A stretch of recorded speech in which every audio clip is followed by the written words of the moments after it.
السلام علیکم، welcome to my channel learning with Zargul. امید ہے کہ آپ سب خیریت سے ہوں گے۔ آج کی اس ویڈیو میں آپ کے ساتھ بہت ہی پیاری بات حدیث کی روشنی میں شیئر کروں گی۔ رسول صلی اللہ علیہ وآلہ وسلم کی دنیا سے بے رغبتی۔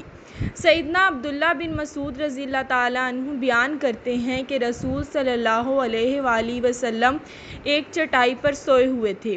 جب سو کر اٹھے تو آپ صلی اللہ علیہ وآلہ وسلم کے جسم اطہر پر چٹائی کے نشان تھے، تو ہم نے عرض کیا: اے اللہ کے رسول صلی اللہ علیہ وآلہ وسلم، اگر آپ ہمیں حکم دیں تو ہم آپ صلی اللہ علیہ وآلہ وسلم کے لیے آرام دہ بستر تیار کر دیں۔ آپ صلی اللہ علیہ وآلہ وسلم نے فرمایا: مجھے دنیا سے کیا مطلب؟ میری اور دنیا کی مثال ایسی ہے جیسا کہ کوئی سوار کسی درخت کے نیچے کھڑا ہو کر سایہ سے فائدہ اٹھائے اور پھر چل دے اور درخت کو اپنی جگہ چھوڑ جائے۔ سنن ترمذی 2377۔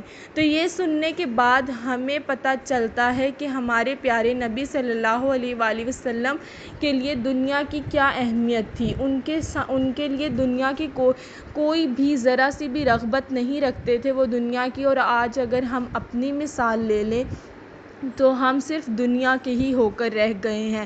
ہمیں ان چھوٹی چھوٹی احادیث سے سبق حاصل کرنا چاہیے کہ ہمیں دنیا کا ہو کر نہیں رہنا۔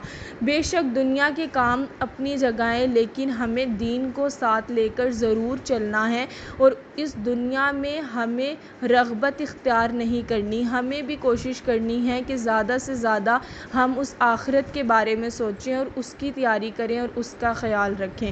دعا کریں اور ہمیں بھی دعاؤں میں یاد رکھیں۔